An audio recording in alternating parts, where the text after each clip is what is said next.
Ha sido fundar Hello App, que lo fundé con 17, cuando estaba en el colegio aún, 5 meses antes de selectividad. Fundas con 17 años Hello Sí. App, que esto ya de por sí ya es impresionante. Y el fundador lo encuentras por Wallapop. Este dominio ha costado $115.000. Wow. Y es una de aquellas apuestas de las cuales sería mentir decir que uno está 100% seguro, pero es una de aquellas apuestas que si sale muy bien. Estamos aquí no para ser una startup más, sino para ser el siguiente unicornio español.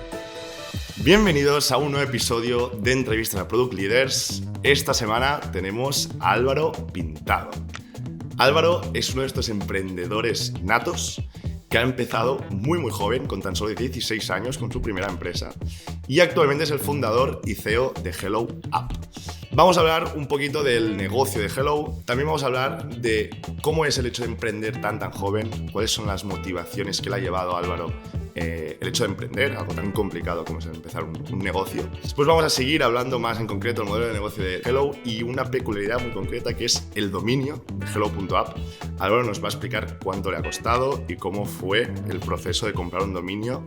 Después vamos a hablar del concepto de open source. Muchos conocemos, ¿no?, el hecho de que una comunidad de desarrolladores contribuyan a un proyecto, no solo por el hecho de ser amantes de la tecnología y de querer contribuir a un proyecto que les parece interesante. ¿Cómo han conseguido que esta comunidad de desarrolladores contribuya al proyecto de Hello? Y por último, vamos a hablar del lanzamiento del producto de Hello. Ahora mismo está en fase beta. Seguramente cuando estéis viendo este podcast ya estará lanzado. Sin más, os recuerdo que os suscribáis al canal, que le deis like a este vídeo, activáis la campanilla porque nos ayuda muchísimo. Y no quiero ser más pesado, así que os dejo con la entrevista a Álvaro Pintado. ¿Qué tal, Álvaro? Un placer estar aquí. El placer es totalmente nuestro. Hoy estamos en un diferente sitio, estamos en Barcelona ahora mismo, por unos cambios de rincón de grabar, pero estamos muy contentos de tener a Álvaro. Álvaro es actualmente el CEO y fundador de Hello App, que ahora nos va a contar qué es. Pero empecemos un poco por su historia. ¿Quién es Álvaro Pintado? ¿De dónde viene? ¿De dónde vengo? Y es bastante curiosa esta historia. Sí, yo vengo de Sant Cugat y nada, yo siempre he sido así un poco en la vena emprendedora desde que soy muy joven, desde hacer loterías con mis vecinos. ¿Loterías? Loterías, sí, desde Vale. comprar unas gafas en la tienda de deportes y sortearlas, ¿no? Desde ahí hasta, bueno, empezar a montar un poco cosas más serias, como desde e-commerce, de venta e importación de rigs de minería, de cripto, los traía desde China, los vendía aquí en España, hasta ya cosas más un poco derivadas en la Deep Tech, como es Whisper, un software de IA, que lo acabé vendiendo, y un poco lo más importante que he hecho hasta ahora, que ha sido fundar Hello App, que lo fundé con 17, cuando estaba en el colegio aún, 5 meses antes de selectividad, que fue una experiencia interesante porque, bueno, no tenía cofundador, tuve que encontrarlo por Wallapop, bueno, un show. A ver, esta historia no me la has Sí, explicado. esta historia O sea, es...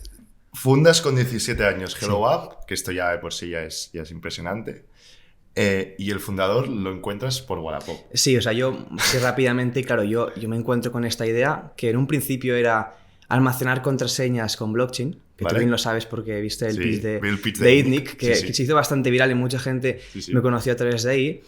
Y claro, yo quería encontrar a alguien que un poco me compaginara en lo que son los aspectos técnicos, ¿no? Y entonces, bueno, yo tenía que buscar, en mi colegio obviamente no pude encontrar a nadie porque no solo hay que tener el conocimiento técnico, sino que hay que querer dejar la universidad, dejar todos los estudios para meterse 100% de lleno en un proyecto que obviamente nunca sabes si va a salir, ¿no? Y en aquel momento no teníamos dinero ni inversión, estaba todo en el aire. Entonces yo me pongo a buscar como un loco porque sabía 100% que lo quería construir y nada, yo me puse a buscar por internet y por Wallapop busqué, oye, gente que ofrezca servicios de programación, ¿no?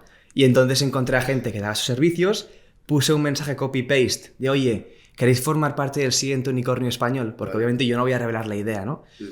Y entonces me contestaron muy pocos y de los pocos que me contestaban les preguntaba la edad, porque tenía que ser joven, porque una persona adulta es más complicada aún que se meter en un proyecto de incipiente. Y encontré a Alexander, que era un chico de Badalona, de 19 años, que quedamos ahí un día y le moló el proyecto y desde ese día empezamos. Y eso fue hace exactamente 1 año y 7 meses, eso, hace 4 o 5 de... o sea, me quedaban como 4 o 5 para empezar selectividad, más o menos.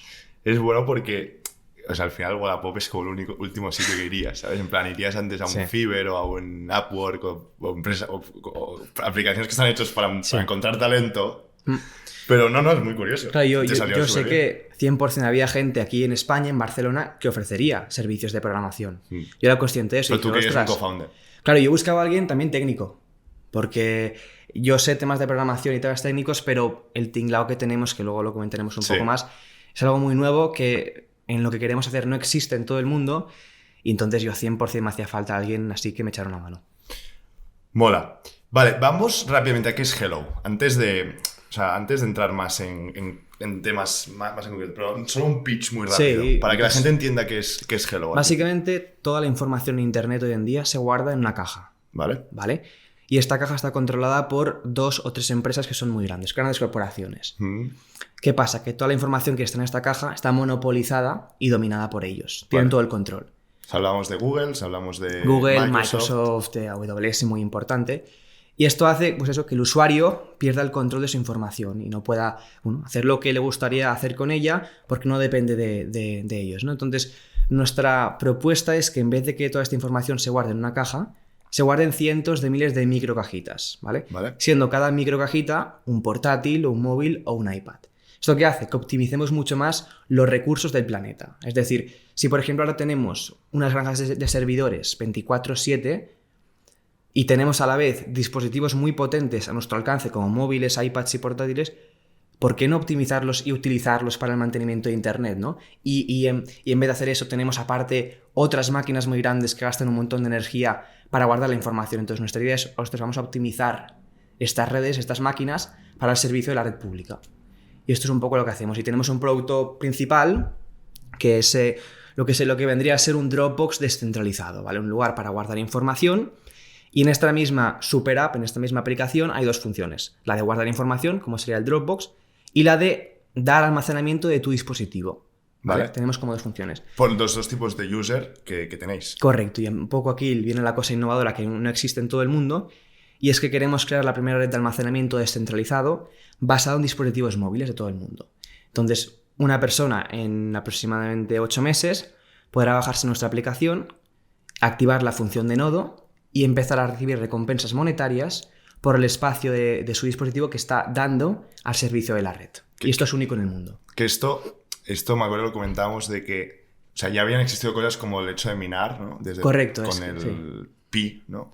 El Pi Network, el Pi Network, que tú, por la gente no lo ha utilizado, tú te descargas la aplicación y entonces cada vez que entrabas y le dabas al botón de Start Mining, no sé cómo era, algo así. Sí, 100%. Tú empezabas a minar, entonces esto se suponía que en un futuro, cuando esa cripto en concreto monetizara o saliera en algún wallet, tendrías dinero ya que has minado durante Pero eso no sé si el concepto es el mismo, pero su propuesta es mucho peor que la nuestra. Y diré por qué. Porque ellos se basaban primero en un token, que ya luego tienes que entender sobre criptomonedas, tienes que tener wallets, tienes que saber cómo convertir eso a dinero. Claro. Eso ya te está cerrando un montón al mercado, ¿no? Sí. Entonces, nosotros ya, aparte de que tú no tienes que entrar cada media hora, clicar un botón que dice minar, porque esto ya es un tema aparte del tema de minar, que hay mucha falsedad aquí, simplemente es bajarse la aplicación, dar espacio y mensualmente vas a tener un ingreso proporcional al espacio que des. Entonces, y además...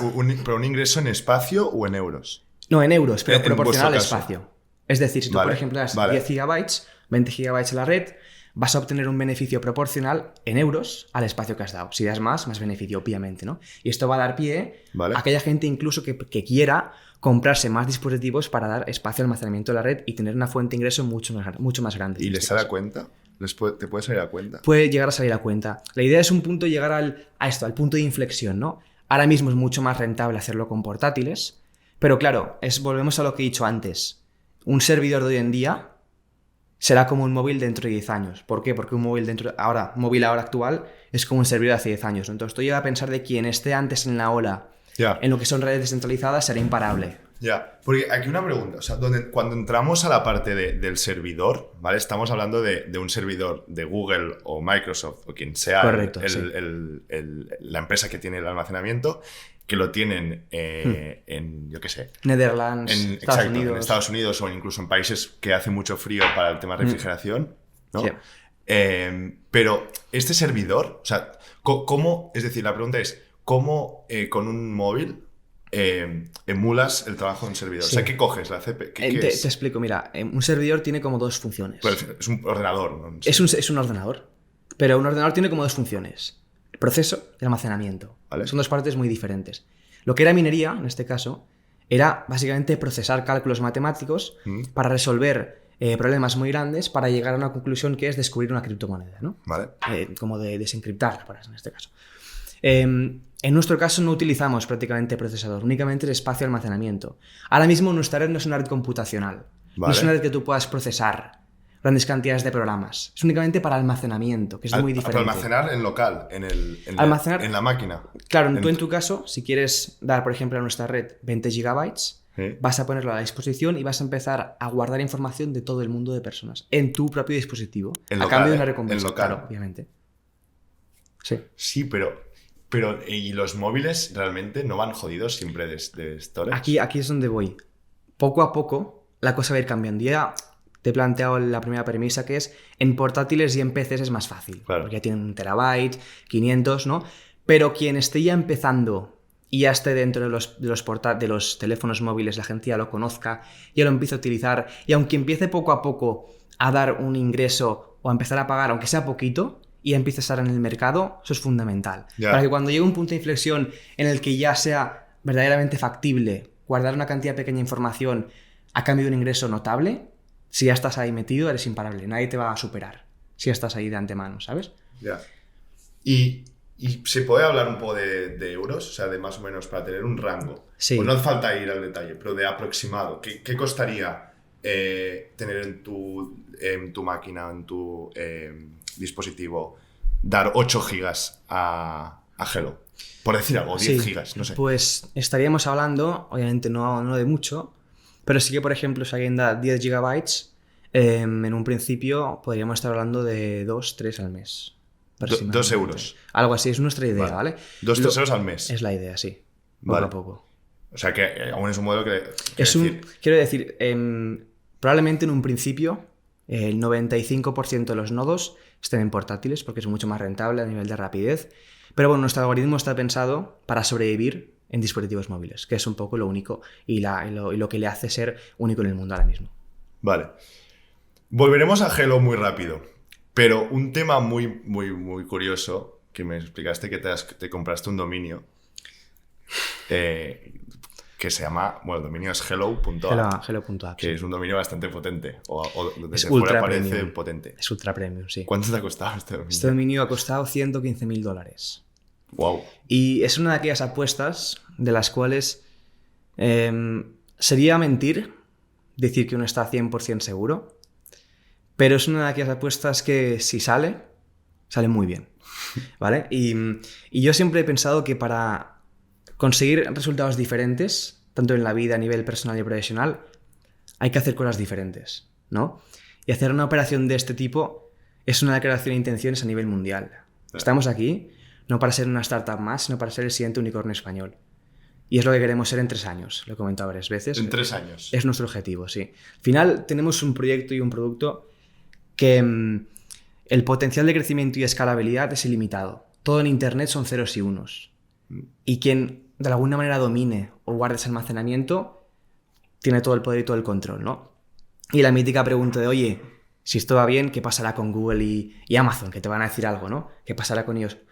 Hemos triunfado. En el día que Google o Amazon se percaten de nuestra existencia, hemos triunfado. Entonces, bueno, la compra del dominio es una de aquellas operaciones que hay que echarle valor, hay que ser valiente, porque es normal que siempre haya miembros de... ¿El board estaba a favor? No, o sea, yo sé que los aprecio muchísimo y esto es algo que siempre voy a respetar. Han sido los primeros en confiar en mí para llevar este proyecto a cabo, cuando yo tenía 0 experiencia. Entonces eso siempre va a estar ahí. Pero bueno, yo entiendo que muy pocos, de hecho, ninguno estuviera a favor, pero al final yo siempre creo que uno tiene que hacer lo que en cada momento cree que es lo mejor que puede hacer, porque si no, al final el arrepentimiento es incluso peor, ¿no? Y entonces yo creo que es lo mejor que podíamos hacer en este momento. Sacamos el producto en poco, así que veremos si da sus frutos. Qué bueno. ¿Qué era antes ese dominio? Ni idea, ¿no? Este dominio ha estado mucho a la venta. Este dominio se vendía por 2 millones de euros hace 2 años. Y de hecho sé que ha pasado por varios compradores, porque al final hay muchas empresas en el mundo que se dedican básicamente a eso, a comprar dominios súper exclusivos. O sea, un dominio casi especulativo, ¿no? Piensa que es un dominio hiper exclusivo. Al final, Hello es una de las palabras más conocidas en el mundo. Y app ya te dice que es una aplicación. Entonces, la combinación de esto hace que sea una palabra hiper premium.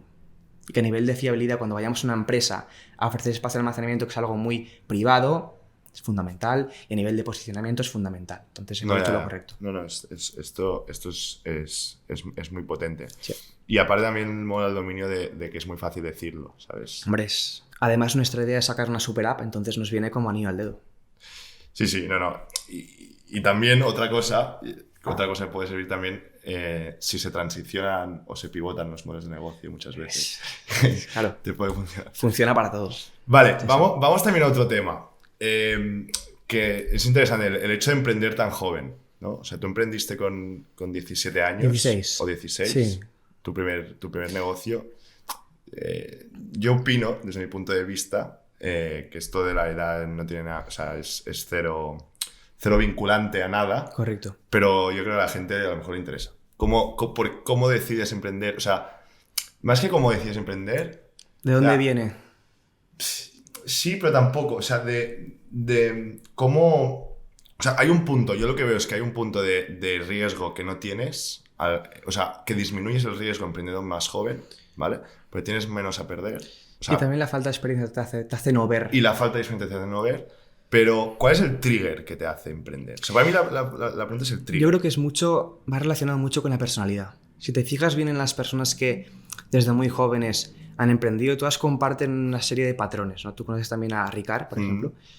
Compartimos una serie de patrones y es que no podemos estarnos tranquilos. Hay algo dentro de nosotros que nos impulsa y nos obliga a querer generar impacto, a querer montar cosas que la gente utilice, a querer realmente llamar la atención en el buen sentido de la palabra, ¿no? Y eso nos lleva a intentar crear aplicaciones, a crear startups, proyectos que hacen que de alguna manera nos sintamos realizados por dentro, ¿no? Yo realmente creo que es fundamentalmente tema de personalidad y que va con lo que es en esencia cada uno en sí mismo, ¿no? Entonces, emprender joven pues tiene sus puntos buenos, sus puntos malos, como todo en la vida. Desde un principio, bueno, cuando vas a ver inversores, en mi caso, por ejemplo, muchos, vamos, ni te miran a la cara, en el caso de que te ven un chaval, uno más, ¿no? Que tiene una idea y no va a llegar a nada, pero también tiene sus puntos buenos, como lo que hemos comentado hace nada, de que esa falta de inexperiencia te hace a veces tomar unas decisiones con un riesgo X que probablemente con 10 años más no correrías, pero que a la vez, cuando uno es demasiado balanceado o equilibrado, eso te hace perder oportunidades bastante interesantes. Entonces, es un cúmulo de cosas que mezcladas hacen que tengas unos resultados muy peculiares. Yeah.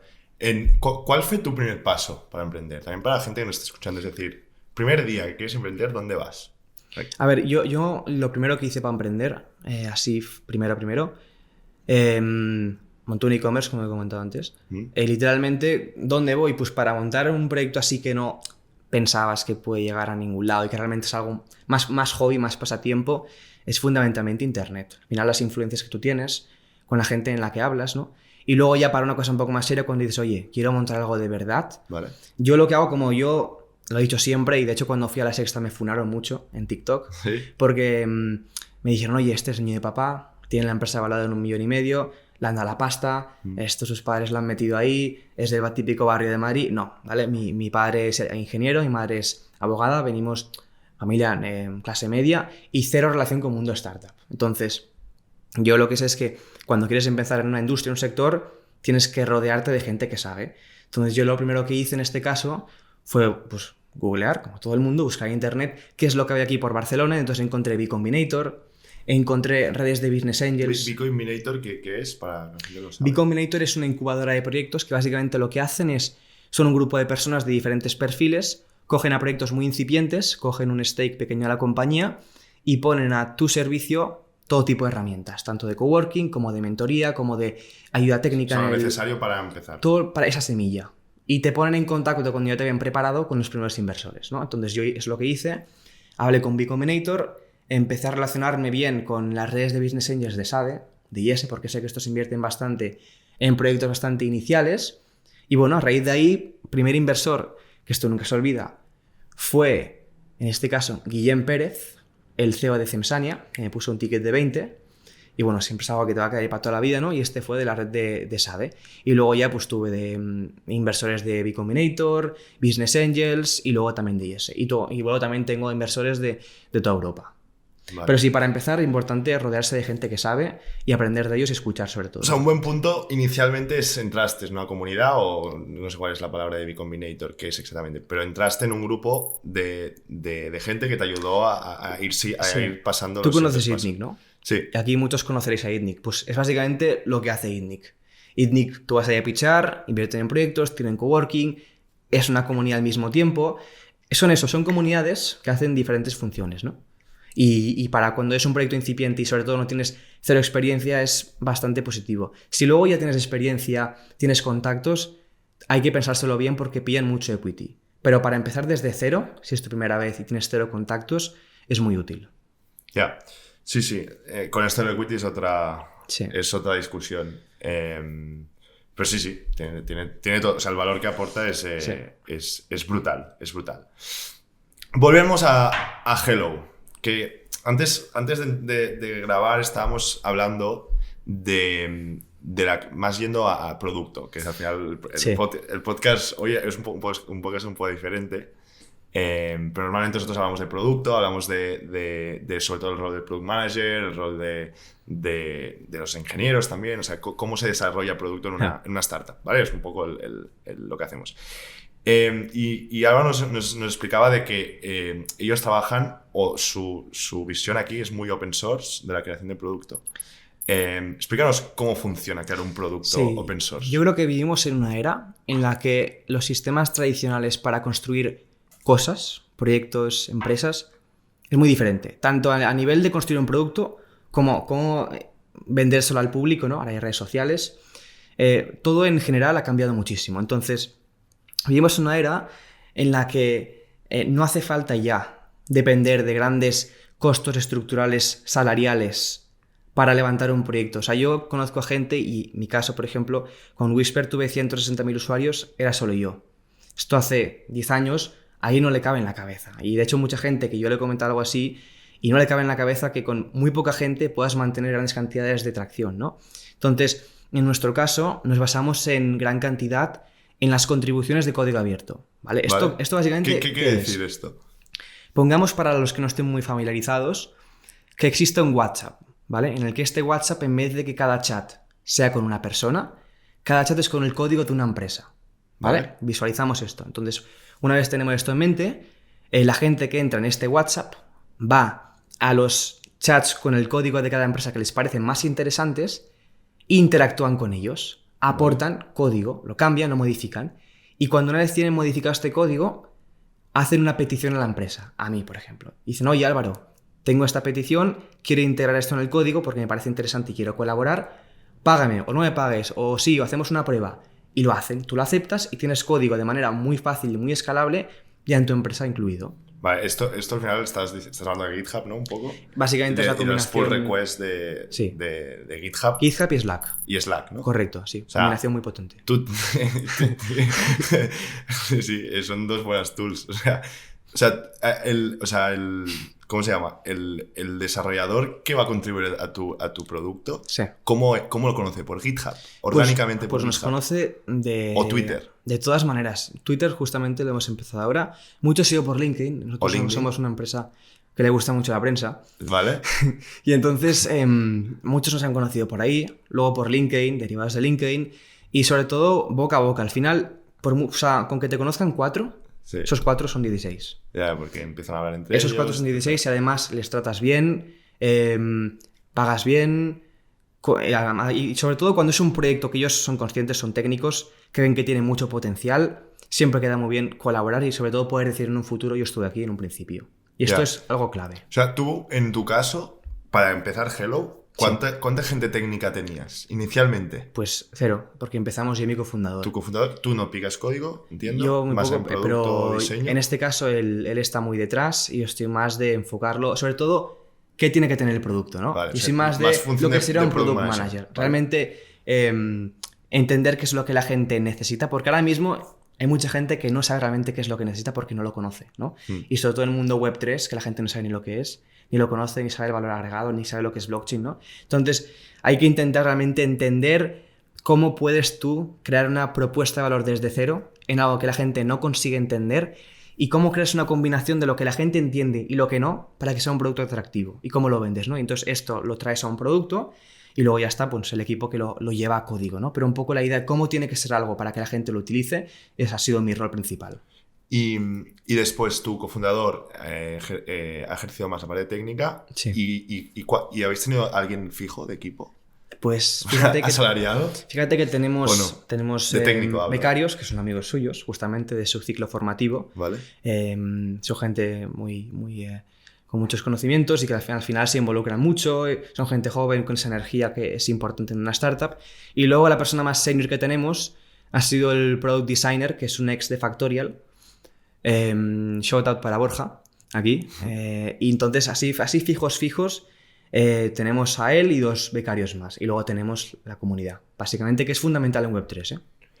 Claro, es que es un punto importante. Es un punto importante. Sí. ¿Cuál es la edad mayor o sea, quién es el más viejo de la empresa? ¿Cuántos años tiene? Borja. ¿Cuántos años tiene? Pues fíjate que nunca se lo he preguntado. Pero yo le pongo 30, que no se me 30. enfade, yo le pongo 30. Vale. Sí, no. Bueno, pensaba que ibas a decir menos, ¿eh? No, tendrá... Ya empiezas a tener... Tipo 30. Ya empiezas a tener... Sí. Y luego algo gente muy mayor, ¿eh? Que esto gustará mucho, además con el boom de la IA, es que nos basamos en máquinas virtuales. Vale. Comento. Tenemos unas 10 máquinas virtuales en todo el mundo, que es como si tuviéramos a 10 programadores senior 24/7. Me explico. En cada máquina virtual tenemos una IA en bucle. ¿Qué significa esto? Es una IA a la que le damos una task y siempre que llega error, tiene como programa volverse a preguntar por qué hay ese error. Y al final todo es cuestión de tiempo en la IA y siempre acaban llegando soluciones.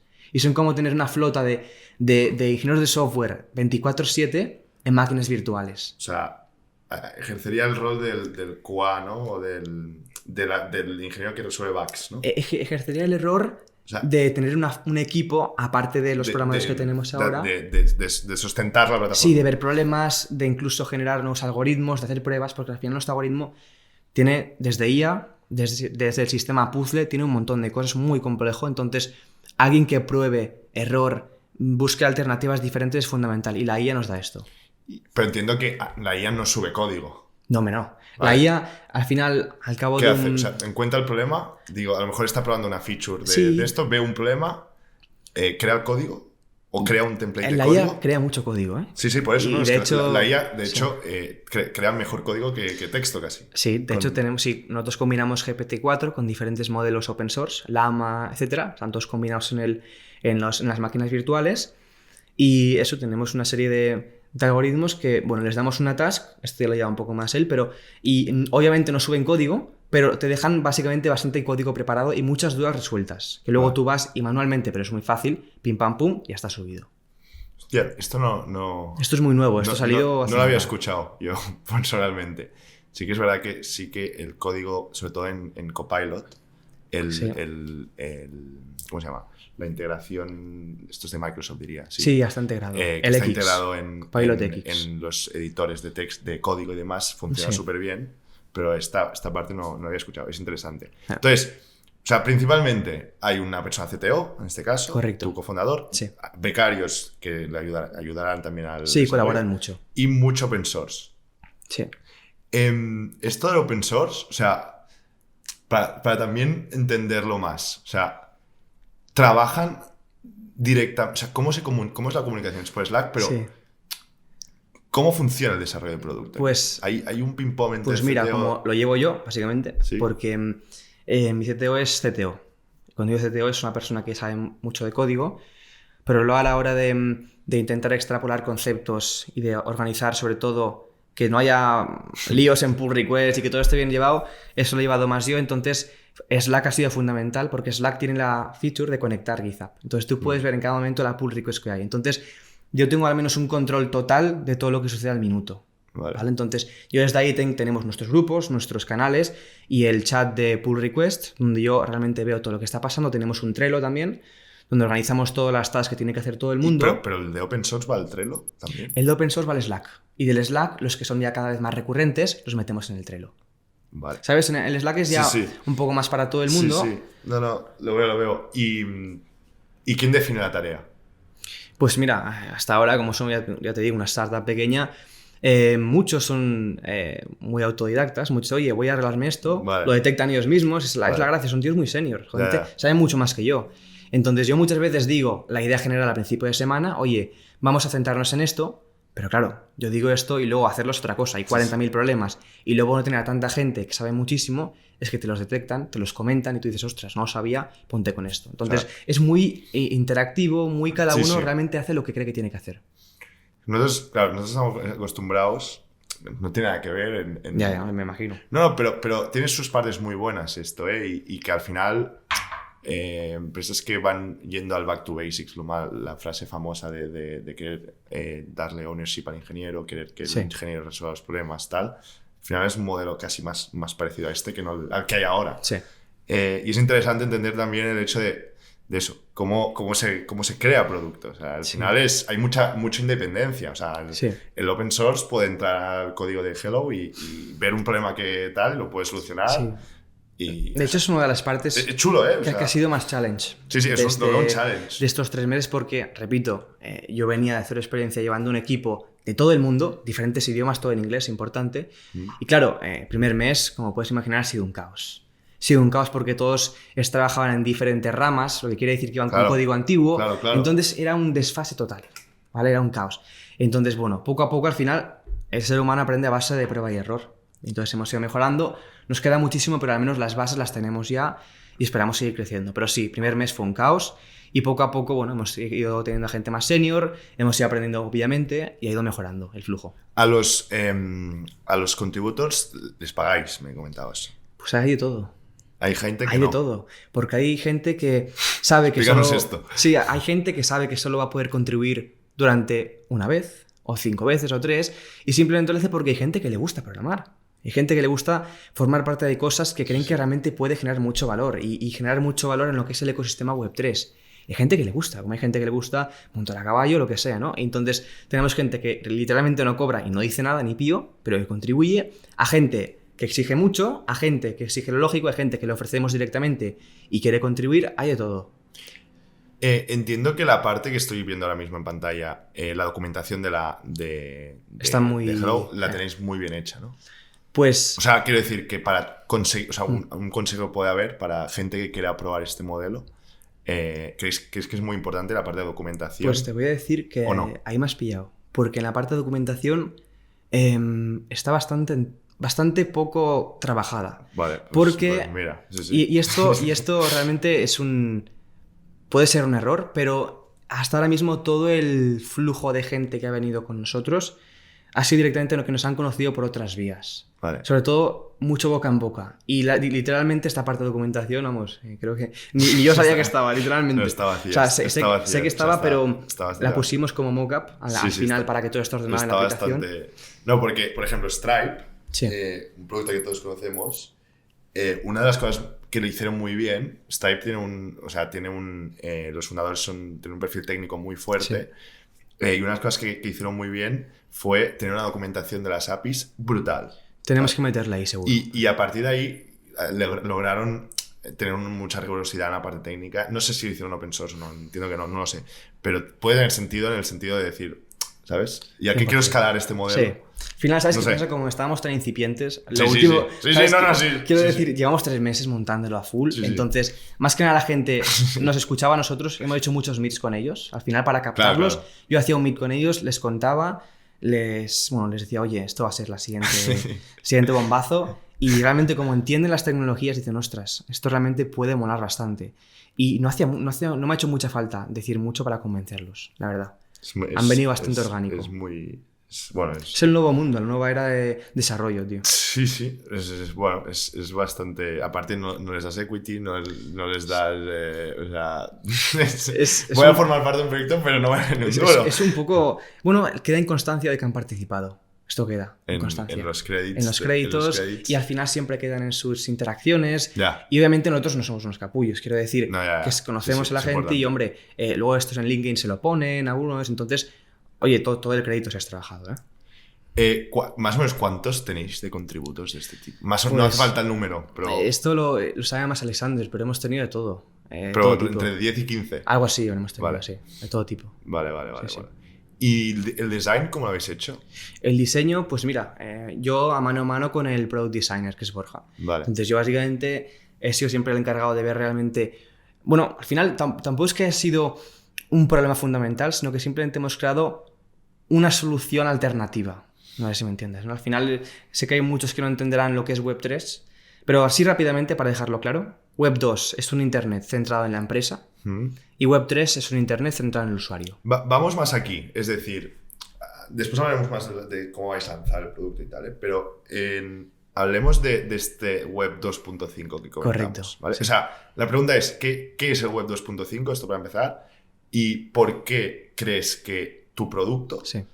va a solucionar un problema que es un problema que actualmente ya se soluciona Sí. con Web 2, que es Google Drive, Dropbox, etc., y que va a aportar el Web 3 en la solución de este problema? Sí, Creo que iría por aquí. yo soy consciente de que ir al mercado tradicional con un producto que teóricamente ellos lo van a entender como el Dropbox de turno, por mucho que sea mucho más barato, que es mucho más barato, también podemos entrar en eso, es muy complicado, ¿vale? Pero también entendemos que hay una gran parte de un mercado muy grande de Web3, de usuarios cripto, de usuarios que están con blockchain, con wallets, que son realmente conscientes de lo que pasa con los datos, con la privacidad, Vale. y son muy escépticos. Entonces, O sea, es buen punto este. Creo que hay que remarcarlo. O sea, no es del todo... O sea, hay dos types of user aquí. El puro B2C, muy retail, de que quiere almacenar su documento. Y después el mundo más cripto y tal, Ahí estamos. que no es tanto parte de almacenamiento, sino es de privacy. O sea, vais al privacy. en un principio, sí. O sea, es decir, todo también está relacionado con la etapa de la startup, ¿no? Cuando saquemos la aplicación, realmente la gente caerá como moscas. Cuando la gente pueda en TikTok, vea un TikTok nuestro y tenga una aplicación, si ya con Verse, que les pagaban 5 euros por registrarse, lo hacían, cuando era una aplicación en la que pueden ya tener un ingreso que mola bastante a gente joven, por tener una aplicación y ser totalmente sostenible, escalable y bastante fácil, va a funcionar muy bien. Pero sabemos que en un principio, en una primera etapa, será mucho más fácil atacar un mercado de Web3, de gente más técnica, que entiende mucho lo que es blockchain, que está muy centrada en la privacidad, que le gusta mucho jugar con tokens, porque esta gente va a pagar mucho más fácil y le va a ver el valor mucho más fácil sin tener que educarles, ¿vale? Una vez tengamos ya una base de usuarios mucho más potente, iremos a full con la aplicación y que la gente ya pueda contribuir al mercado entero, que es un poco el objetivo. Vale, y cómo... Y yendo más también aquí, ¿cómo vais a captarlos estos? O sea, la captación, go to market. Sé que ahora mismo es muy orgánico, ¿no? Sí. Lo que comentábamos, pero el user... PLG. ¿Cómo? PLG. Product-led growth, y al final tiene todo el sentido, pero al público cripto, Sí. o sea, ¿cómo?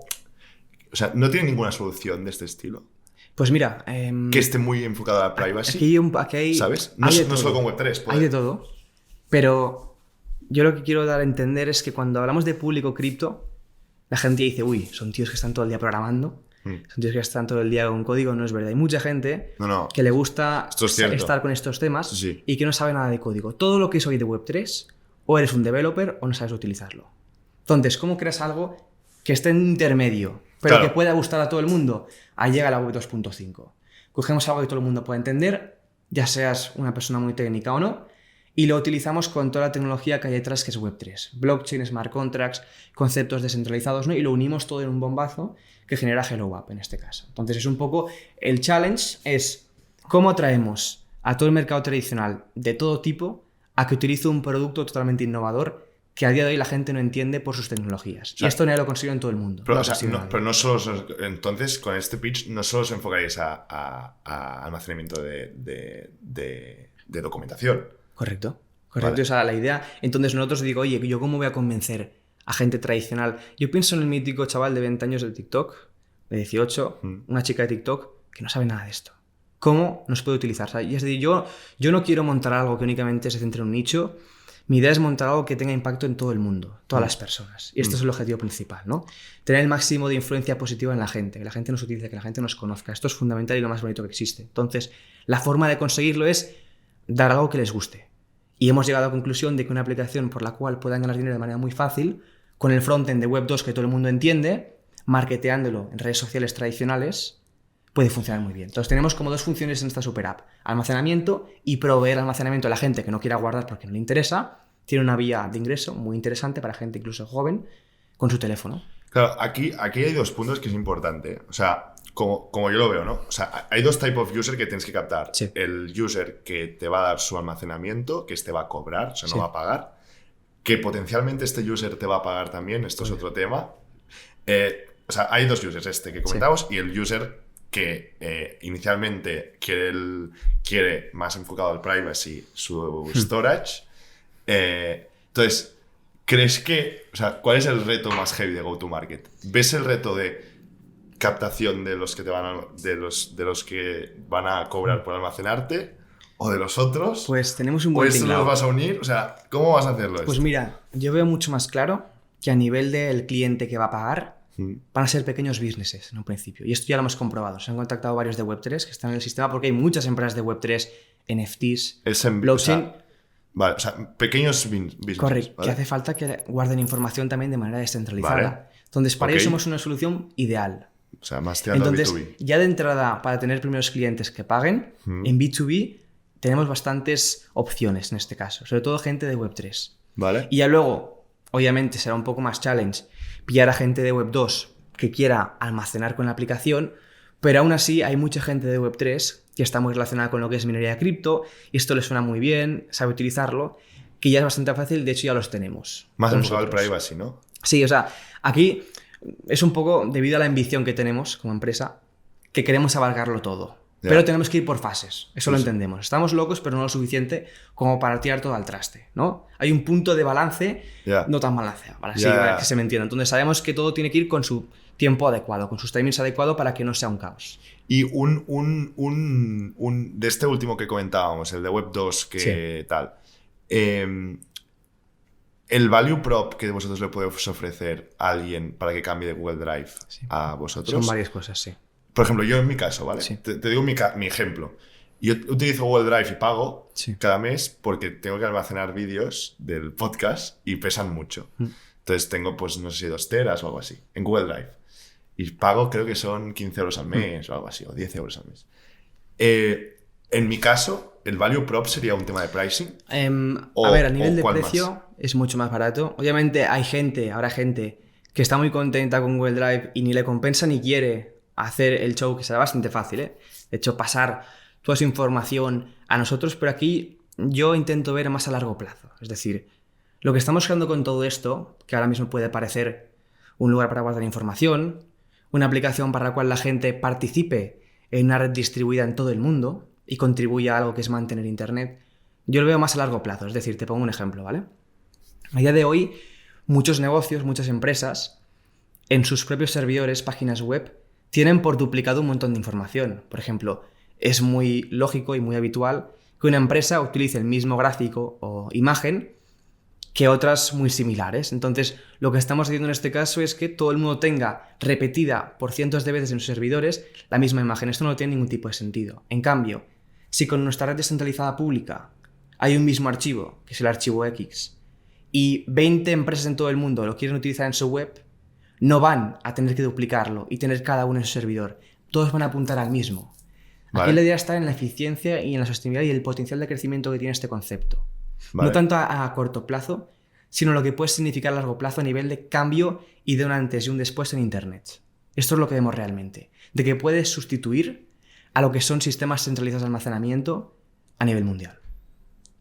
¿Y el enfoque a primeras empresas pequeñas? Sí. ¿Cómo lo vais a hacer? Pues mira, nos han venido varias ya sin Ya hacer os han nada. venido. Piensa que, como hemos comentado varias veces y hemos hecho ruido a nuestro nivel, hay muchos pequeños negocios de Web3 que se han percatado de nuestra existencia y han dicho, oye, cuando saques el producto, decírmelo porque voy a pagar menos y además estará descentralizado. ¿Y qué van a utilizar? El storage. O sea, El storage. Literalmente enfocado a la... Tal cual. Tenemos ahí la API aquí, que aún no la hemos sacado, pero básicamente estará enfocada sobre todo a developers y businesses que lo quieran utilizar. Vale. La API aquí ya es B2B, que no está puesta. Claro, la API key, o sea, ya será un producto más enfocado a esto, ¿no? Al B2B developer. Correcto. Pero aún así manteniendo un O sea, frontend. no el B2B normal. Correcto, en un principio sí. No el B2B SMB, que Correcto, todos conocemos. Correcto. Todo es cuestión de timings, ¿no? Y cuando ya tengamos un mínimo de cantidad, será bastante más fácil montarlo ya para ir directamente a una empresa mucho más tradicional y dar las ventajas de seguridad. Porque, ojo, probablemente todos sepamos lo de Air Europa, ¿no? Air Europe, que hace poco les hackearon la base de datos. Sí, hace nada. Muchísimas. Nuestro sistema básicamente combina blockchain, la tecnología de Bitcoin, y el sistema puzzle.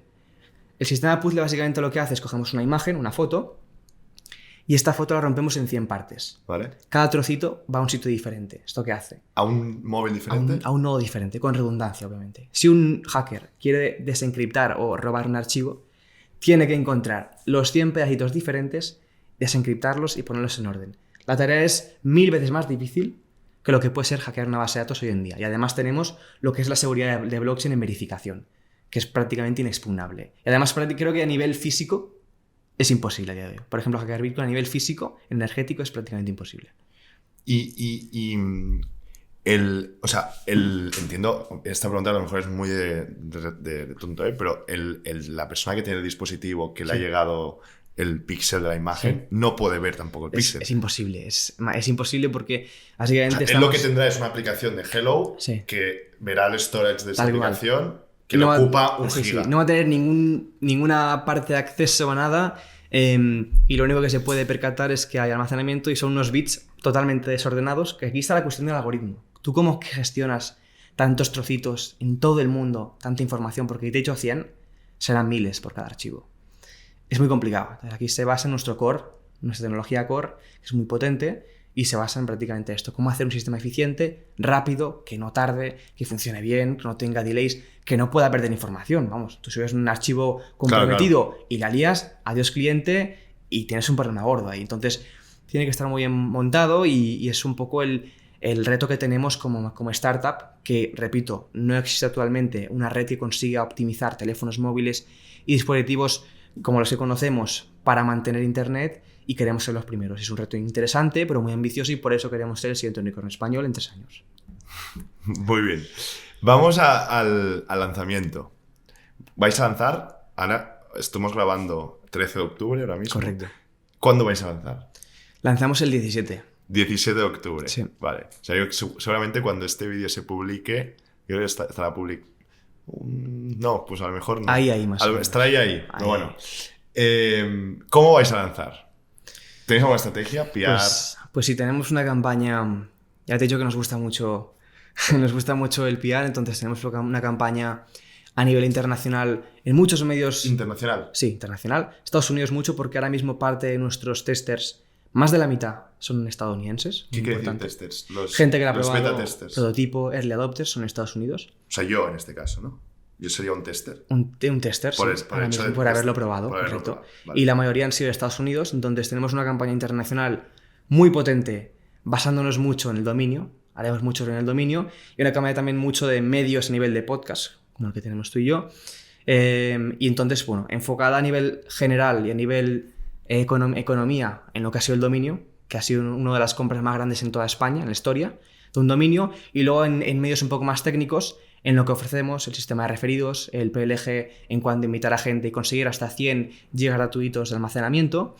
Y bueno, esto por un lado, y luego tenemos campañas en redes sociales y lo que va a significar los referidos, que pueden petarlo bastante en las primeras semanas. O sea, veis una apuesta fuerte en la parte de referrals. Es clave. Piensa que al final, en esta primera fase, vamos un poco al mercado así un poco más techy, y estos son realmente conscientes de lo que es tener 100 GB gratuitos. Y estos tíos lo van a compartir a full y ya lo han hecho de antemano, ¿no? Entonces puede petarlo bastante. O sea, ¿cómo funciona? Si invitas a 9 users, ¿no? Puedes tener 90 gigas. Correcto, tú empiezas con 10 gigabytes, el máximo es 100 y cada usuario que invites son 10 más. Vale. Ahí estamos. Vale. El máximo del free es 100, ¿no? Ahora mismo no tenemos planes. Vale, ahora mismo vale. estamos en una función beta. Claro. Como, bueno, esto a lo mejor no he dicho, pero estamos en función beta, es un MVP. Entonces ahora mismo... O sea, no vais a monetizar ahora. Ahora mismo no. Vale. Únicamente es que pille el máximo de tracción de posible, máximo de feedback posible y que se expanda lo máximo posible. Eso es mucho. Pero al final, como tratamos con información, no solo es valioso la cantidad de gente que tengamos, sino la cantidad de información que haya guardada. No es lo mismo tener 1 terabyte en la red que 100 terabytes. Ya. Y después otra pregunta. ¿Cuándo, o sea, el público de storage, o sea, el otro type of user, Sí. el del móvil, ahora mismo aún no está. Ahora mismo No hay aplicación. no tenemos aplicación, únicamente es web. Vale. Todo es web y entonces la idea ¿Y es... cómo se hace ahora? ¿Cómo se crean los nodos, quiero decir? Ahora mismo los nodos nos basamos en redes públicas existentes, como Vale. IPFS, Filecoin, en las cuales también tenemos nodos propios, pero son redes en las que ya existen para ya más enfocados a lo que son portátiles y ordenadores y que funcionan bastante bien. Y hay nodos muy grandes y en todo el alquiláis, mundo. y las alquiláis. Participamos en ellas, simplemente nos conectamos a esas redes, hablamos con proveedores y montamos nuestra propia red como si fuera nuestra, pero basándonos en tecnologías un poco que ya existen, más enfocadas a portátiles y a grandes máquinas de servidores, en este caso microservidores, por así decirlo, ¿no? Vale. Muchos son individuales y otros son empresas que directamente se dedican a tener, oye, yo monto un portátil, le meto disco duro, 20 terabytes y me dedico a ofrecer almacenamiento a redes públicas descentralizadas. Vale. Hay mucho de esto. ¿Y es caro esto? Depende del lugar mucho también. Porque no es lo mismo ¿Por lo qué? que cuesta tener un nodo en Estados Unidos que en China. Por el o coste de la energía. Todo. Por el coste, sí, un poco es todas Sí, las por los variables que salarios, existen. por la empresa Todo. que está ahí. Entonces Ya. hay mucho nodo en China, mucho nodo en Estados Unidos, mucho nodo en Netherlands. Netherlands creo que es de los países más grandes ¿sí? en todo el mundo. Está todo el mundo que tiene servidores ahí. Hay mucho GoDaddy, AWS, está todo el mundo ahí. Y al final sí, o sea, depende de varias variables el coste. Yendo más a esto de lo que comenta Amazon Web Services, me parece algo interesante comentar, porque o sea, es un negociaco. Es un negociado impresionante. O sea, yo trabajo con Amazon Web Services, o sea, como proveedor, Sí. y sé lo que cuesta. ¿Aquí podríais entrar de alguna forma a solucionar ese problema? En lo que es, claro, aquí estamos hablando ya de no solo almacenamiento, sino proceso. Claro. De tener una red de almacenamiento, una red no solo de almacenamiento, sino de computación, que esto ya es más complicado. Porque entonces ya los requerimientos, el mínimo de requerimientos que habría que tener cada dispositivo cambia mucho. Porque tú no puedes procesar una aplicación grande, una base de datos grande o un modelo de IA en un teléfono. Esto es imposible. Entonces, la idea, como te digo, el potencial de crecimiento es poder llegar a ser una red computacional mundial, tanto de almacenamiento como de proceso, pero ahora mismo somos conscientes un poco de las posibilidades y vamos únicamente almacenamiento.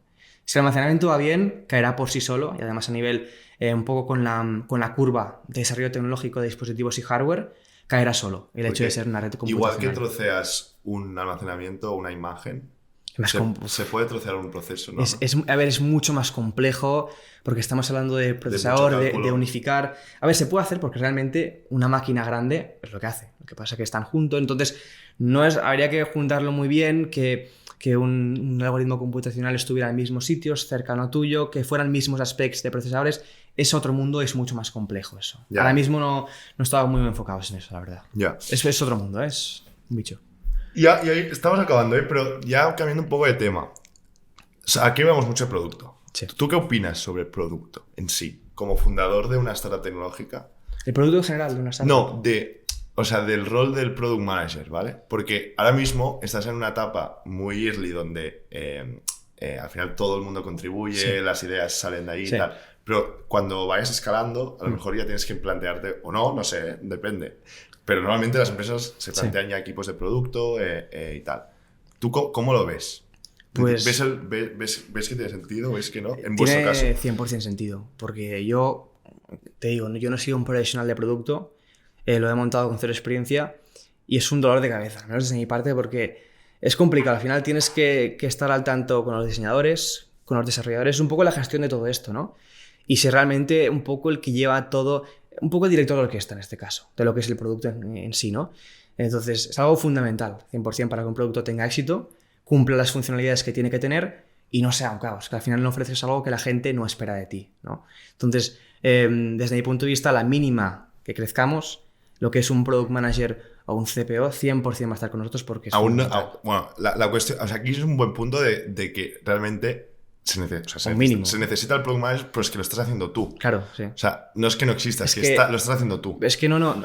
Entonces, ahora que ya entendí un poco más el concepto, es que eso es obligatorio. O sea, tú no puedes montar un producto siempre, vamos. O sea, quiero decir, para montar un producto tienes que saber montar un producto, ¿no? ¿Esto por qué lo digo? Lo digo porque últimamente están saliendo muchas, sobre todo en LinkedIn y tal, de que el rol de product manager como que no, muchas empresas TX se lo están cargando, no sé qué.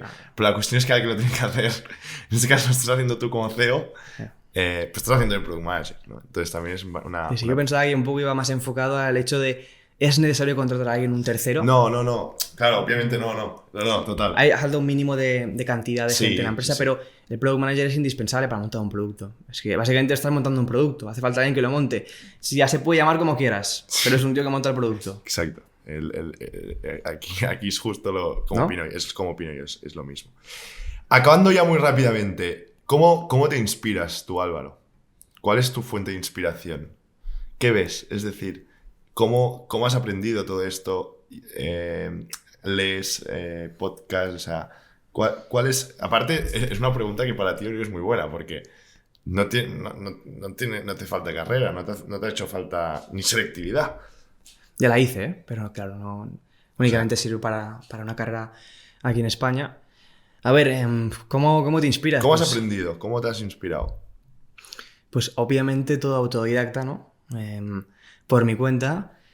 Y pues, yo creo que al final es, volviendo a lo que hemos comentado en un principio, la personalidad de cada uno, ¿no? Hay gente que está más a gusto con su situación actual, gente que necesita meter la actividad a la cabeza, aprender cosas nuevas, involucrarse en nuevas iniciativas, porque es su forma de ser, ¿no? Es una forma de ser de una persona que es activa, que necesita estar bajo presión, que necesita estar haciendo cosas que generen impacto, que necesita construir, poner un poco sus capacidades al servicio, bueno, de la gente, ¿no? Y sí, o sea, entonces realmente es un poco de todo. Internet, leer, aprender, buscar. ¿Alguien en concreto que recuerdes que te haya inspirado mucho? ¿Algún emprendedor Pues, o algún...? Un emprendedor, pues voy a decir uno que nunca lo he dicho. A ver. Y es muy polémico. A ver. No sé si debería decirlo. Dale. Pero yo, por ejemplo, soy bastante fan de Adam Newman. ¿Vale? ¿Por qué? Porque yo soy bastante fan. Y de hecho, yo lo conocí hace como 1 año y pico. ¿Sí, no? En Hacer Daño, cuando vi la serie de We Crashed. Ah, vale. Pensaba que decías conocerlo personalmente. O sea, no. Esto aún no. Un día llegará, pero lo conocí por la serie. Es muy buena esta y entonces serie. me puse a investigar más sobre él. Y realmente me gustó mucho el cómo enfocaba él las cosas a la hora de vender. Realmente no es lo que vendes, sino el por qué lo vendes, ¿no? Y realmente tiene sentido, porque esto lo comenté hace 2 días con otros chavales. Cuando tú cuentas o vendes algo en base a la información, los datos no permanecen tanto en la cabeza de las personas porque no tienen fondo. En cambio, cuando tú le pones una historia detrás, las historias llevan emociones, sentimientos. Esto hace que permanezcan mucho más en la cabeza de las personas, ¿sabes? Y generen mucho más impacto y mucha más conexión emocional. Y esto es indispensable para que la gente utilice tu producto y le vea un valor. Sí. Y Adam Newman en esto era un Entonces es un experto. poco polémico, pero oye, no voy a... Sí. No, a ver, al final, o sea, no olvidemos el valor que hizo Adam Newman, ¿eh? O sea, de crear WeWork, una marca tan grande que sigue funcionando muy bien a día de hoy, con todo lo que ha pasado después, ¿no? Para la gente que no sepa quién es Adam Newman, muy rápido, fundador de WeWork, de una empresa de coworking, y la polémica está en, una serie de movimientos un poco feos que hizo con SoftBank, en este caso, que era el Venture Capital que invirtió en WeWork, y que hubo bastante polémica, ¿no? Es un poco... Sí, pero bueno, eso también al final los medios de comunicación también tienen su papel, ¿no? Sí. En que nunca 100% sabremos, es imposible saber qué es lo que ha pasado realmente ahí a nivel interno. Entonces, bueno, una cosa es lo que vendan los medios de comunicación y otra cosa es lo que ha pasado en la vida real. Sí. Entonces, Está claro. Última pregunta ya, que la estamos haciendo últimamente. Un producto digital que te mole. Un producto digital que me mole. que te guste. Pues Que uses en tu vida diaria o en tu trabajo. Pues yo utilizo mucho lo que son Bolt, ¿Vale? Uber, ¿Vale? sobre todo mucho Bolt, más que Uber y Cabify, no Vale. preguntes por qué. ¿En Barcelona? En Barcelona también. Vale. Y en Madrid también, Bolt. La verdad es que me gusta mucho y lo han montado muy bien. Y sé que hay mucha competencia en lo que ha sido esto del Sí. CAP, ¿no? Un poco a demanda. Pero yo Bolt me encanta. Lo que es la aplicación, el producto, facilísimo, te indica en el tiempo, está bastante bien montado. También conozco la historia del fundador, ahora que lo Es que dices. es justo lo que estaba De un viendo. país pequeño, ¿no? Muy pequeño, Sí. que empezó ahí, emprendedor Sí. joven también. Es de Bueno, Marcus Billig. Lituania, algo así, ¿no? Sí, es un país de estos. Lo estoy mirando, pero no encuentro. Pero sí, tiene 29 años y ha fundado una empresote muy potente. Muy interesante, Bolt. La historia de Bolt es muy potente. Sí. O sea que nos quedamos con Bolt. Vale, correcto. Mola. Pues Álvaro, no tengo muchas cosas más que preguntar. Yo creo que hemos tocado mucho. Un poco de todo. Mucha suerte en el lanzamiento. Y ahora nos gustaría saber qué tal. ¿Cuál es la métrica que tenéis para decir ha sido un buen lanzamiento o un mal lanzamiento? 100.000 usuarios en enero. Y al menos 100.000 usuarios en enero. Y al menos un tercio en mouse. Al menos. ¿En mouse. En monthly active users. Vale. 100.000 usuarios en enero. No está mal. ¿Cuántos beta testers tenéis, si lo puedes decir? ¿O un average? En un prototipo muy cutre, conseguimos unos 7.000. Bueno, no está mal. O sea, que realmente creemos que es factible con el programa de referidos, con la campaña que haremos que va a ser muy top. Se va a enterar todo el mundo de la compra del dominio. Me he hecho cargo yo de eso. ¿En qué? ¿Vas a salir en todos los periódicos? Todos lados. Todos. Ya lo verás. O sea, en plan, no sé, obviamente los míticos muy complicados es más complicado, pero sé que en los digitales... en Estados Unidos, en UK y en España, mucho ruido, tanto offline como online, radios y televisiones y podcasts de este estilo estaremos presentes. Y el tagline es más el dominio, que no tanto el lanzamiento. Depende del medio. Tenemos diferentes formas de venderlo y enfocarlo, ¿no? En medios más generalistas y económicos. Es un loco que compra...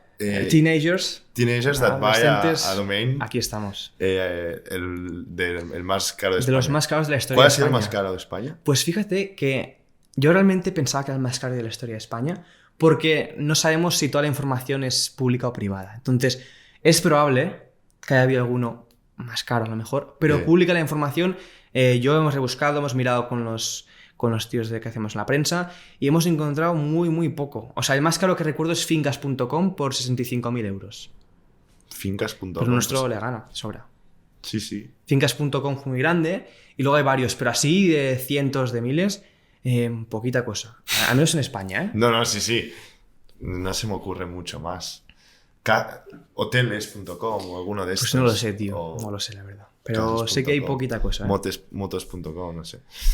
Bueno, pues Álvaro, ha sido un auténtico placer y muchísima suerte que lleguéis a los 100.000. Cuando llegues a los 100.000, si quieres, volvemos a hacer un podcast y nos cuentas cómo ha sido la experiencia. 100%, encantado. Y nada, muchísima suerte. Bueno, pues gracias por la invitación. Ha sido un placer estar aquí contigo y a ver si pilla éxito este episodio, ¿no? 100%, a ver si supera el episodio de Bernat. Al de Bernat, sí, hay que meterle competencia, que si no la arrasa con Exacto. todo. Y nos vemos la semana que viene. Chao.